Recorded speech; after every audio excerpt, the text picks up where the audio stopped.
Only a few years ago in Seattle, Washington, I was there about in the middle of the summer, and the high temperatures were only in the 70s. Today, if you look at the current weather and the high temperatures, it's almost nearing the 100s.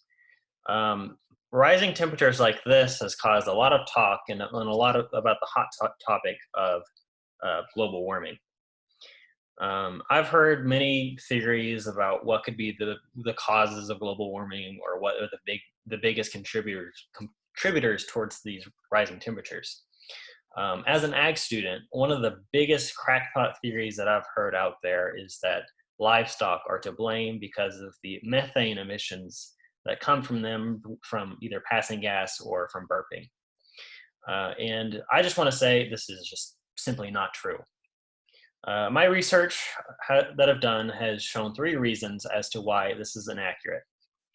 My first reason, my first reason is that the methane that comes from livestock is not nearly as bad as uh, a bad, nearly as bad about contributing towards global warming as certain activities like human activities like driving and transportation.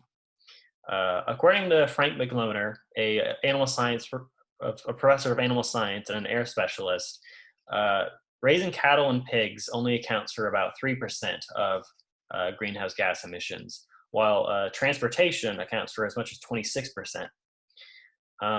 So clearly, the blame towards agriculture and livestock should not be as much as it is, because this is just such a smaller amount of greenhouse gas emissions from livestock.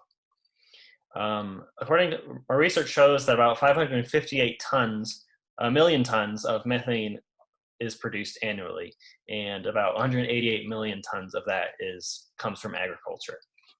And a lot of that methane is absorbed by plants and soil, so it's even less of a problem uh, and not as much of a contributor towards global warming and the rising temperatures. So that was my first point, and now moving on to my second point about how while methane is much more heat trapping compared to carbon dioxide, for example, it has a much shorter lifespan. The methane has a heat trapping capability that's 28 times more than carbon dioxide, but its lifespan is only about 10 years compared to carbon dioxide, which is about 1,000 years.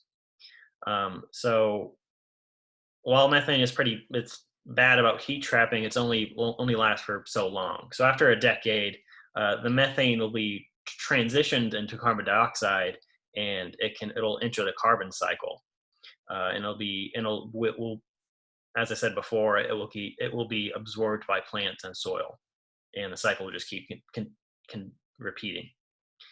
Um, and then moving on to my third and final point is that there is far fewer livestock today compared to the past due to the betterment of agricultural management strategies. So therefore, since there's less livestock, there's less greenhouse gas emissions and methane production. Um, Compared to 1975, the beef herd has reduced like a third, and the dairy cattle numbers have moved from about 25 million to 9 million or so. To quote Frank McLoner, he says, "In developed countries, we should develop more efficient Western-style farming practices to make more food with less greenhouse gas emissions." I 100% agree with this. There are many strategies that we can develop and keep developing on to decrease the amount of gas emissions that contribute towards global warming. A good example I have of betterment of technology is right here. Is there a technology that helps with the dairy production industry? This technology allows far fewer dairy cattle to be required for the milk production. So with less cattle, there is less methane production.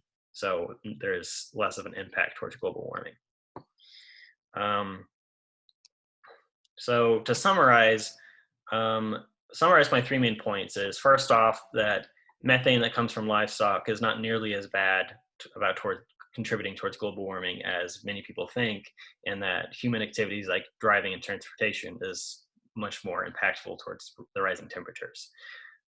Secondly, um, while methane is much more heat trapping than carbon dioxide, its lifespan is so much shorter, and therefore it's uh, not as bad. Um, and thirdly, um, there is, since due to betterment strategies of agricultural strategies for management, there's far fewer um, livestock today compared to the past. Therefore, there's less gas emissions. So my main point that I'm trying to drive home is that the livestock should not be getting as much blame as they do uh, towards contributing towards global warming. The methane production that comes from them is very minimal in the grand scheme of things. So now, when you think about the question, are cow farts really that bad? You should have a firm answer of no. Thank you for listening.